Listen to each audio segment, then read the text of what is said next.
Di tanah yang diselimuti kabut pagi, di antara hutan lebat dan sungai yang mengalir tenang, berdiri sebuah kerajaan besar yang disegani. Pajajaran. Kerajaan itu bukan hanya kuat, tapi juga penuh misteri. Dan dari sanalah lahir seorang anak yang kelak akan mengguncang takdir. Ia adalah Raden Kian Santang. Sejak hari kelahirannya, langit terasa berbeda. Angin berhembus lebih dingin, burung-burung berhenti berkicau, dan suasana istana dipenuhi ketenangan yang tak biasa. Para tetua berbisik, anak ini bukan anak biasa. Ia adalah putra dari Raja Besar, Prabu Siliwangi.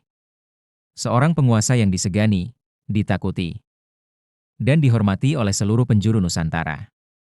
Namun, bahkan seorang raja besar pun tidak sepenuhnya memahami takdir anaknya sendiri. Seiring waktu berjalan, Kian Santang tumbuh. Tubuhnya kuat, gerakannya cepat, tatapannya tajam, seperti elang yang mengincar mangsa. Ia belajar bela diri sejak kecil. Pedang, tombak, tangan kosong, semuanya ia kuasai tanpa kesulitan.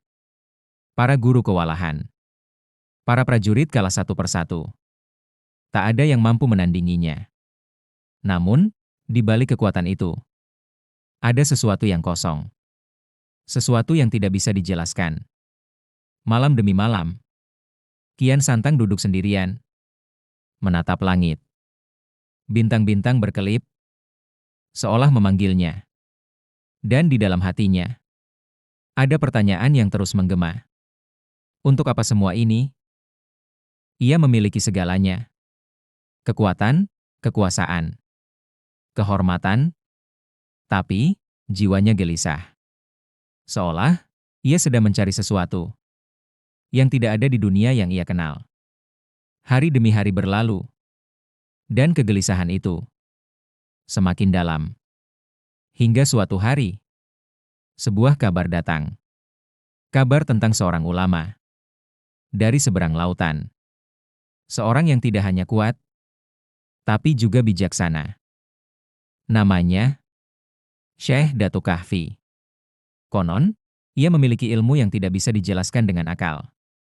Ilmu yang mampu menenangkan jiwa dan membuka mata hati. Kian Santang terdiam. Untuk pertama kalinya, ia merasa menemukan arah. Tanpa ragu, ia memutuskan pergi. Ia meninggalkan istana, meninggalkan kemewahan, meninggalkan kenyamanan, demi satu tujuan, mencari kebenaran. Perjalanan itu tidak mudah. Lautan luas menghadangnya. Ombak besar mengguncang kapal. Angin kencang berteriak di telinganya. Namun, Kian Santang tidak gentar. Ia berdiri di ujung kapal, menatap cakrawala. Hatinya mantap. Ia tahu, ini bukan sekadar perjalanan. Ini adalah panggilan. Badai datang. Petir menyambar langit. Ombak menghantam kapal tanpa ampun. Namun di tengah kekacauan itu, Kian Santang tetap berdiri. Tenang. Seolah badai itu tidak berarti apa-apa. Hari berganti malam. Malam berganti hari. Hingga akhirnya, ia tiba di sebuah tanah asing yang sunyi, namun terasa penuh kekuatan. Di sanalah ia melihatnya. Seorang pria tua, berdiri dengan tenang. Tatapannya dalam, auranya menenangkan. Itulah Syekh Datuk Kahfi. Pertemuan mereka tidak diwarnai kata-kata. Tidak ada salam, tidak ada senyum, hanya tatapan. Dua jiwa, dua kekuatan, yang saling mengukur. Dan tanpa peringatan, pertarungan dimulai. Tanah bergetar. Angin berputar. Energi tak terlihat bertabrakan di udara. Kian Santang menyerang dengan kekuatan penuh. Cepat. Kuat. Mematikan. Namun, setiap serangannya selalu terhenti. Syekh Datuk Kahfi tidak melawan. Ia hanya menghindar. Tenang. Seolah ia sudah tahu semua gerakan lawannya. Kian Santang mulai marah. Untuk pertama kalinya, ia merasa tidak berdaya. Ia mengerahkan seluruh kekuatannya. Teriakan menggema. Serangan terakhir dilepaskan. Namun, dalam sekejap, ia terjatuh. Tubuhnya menghantam tanah. Napasnya berat. Dan untuk pertama kalinya dalam hidupnya, Raden Kian Santang kalah. Sunyi. Tidak ada suara. Hanya hembusan angin yang perlahan melewati tubuhnya. Ia menatap langit. Dan di saat itulah, ia menyadari sesuatu. Selama ini, ia kuat. Tapi, kosong. Selama ini, ia menang. Tapi, tidak pernah benar-benar mengerti. Air matanya jatuh. Perlahan.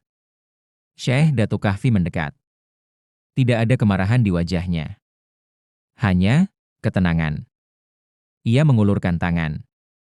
Dan berkata dengan lembut, kekuatan sejati. Bukan dari tubuh, tapi dari hati yang mengenal Tuhannya. Kian Santang terdiam. Kata-kata itu menembus lebih dalam dari pedang manapun.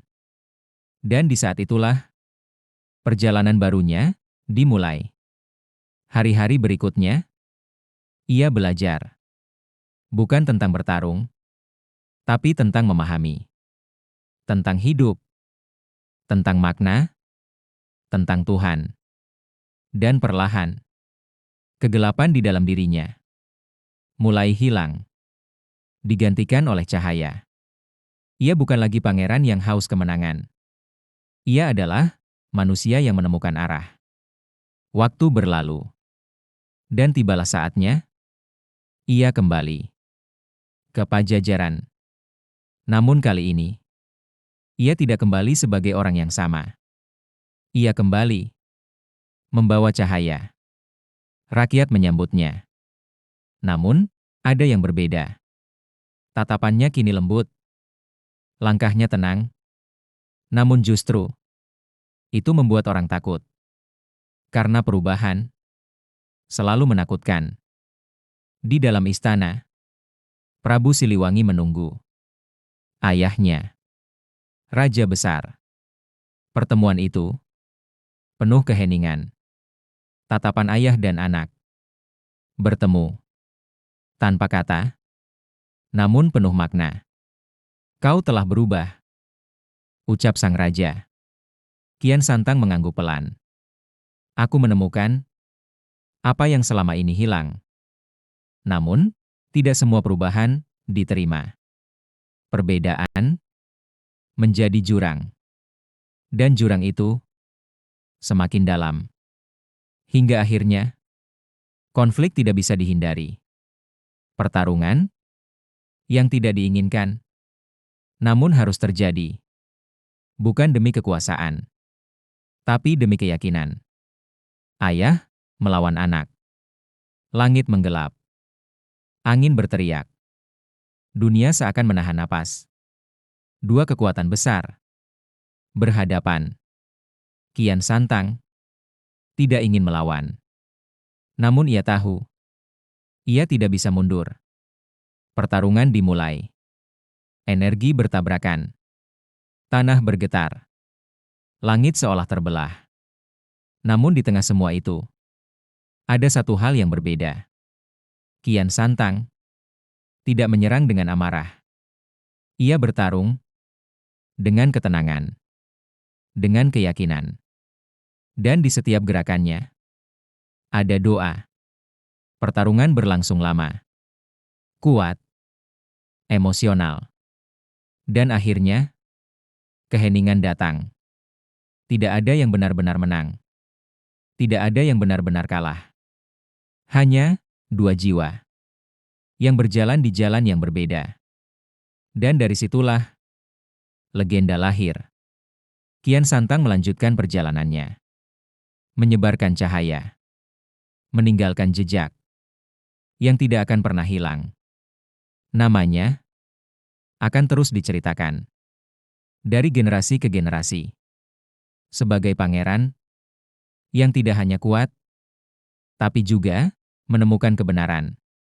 Dan di suatu tempat, di bawah langit yang sama, jika kau mendengarkan dengan tenang, kau mungkin masih bisa merasakan langkahnya.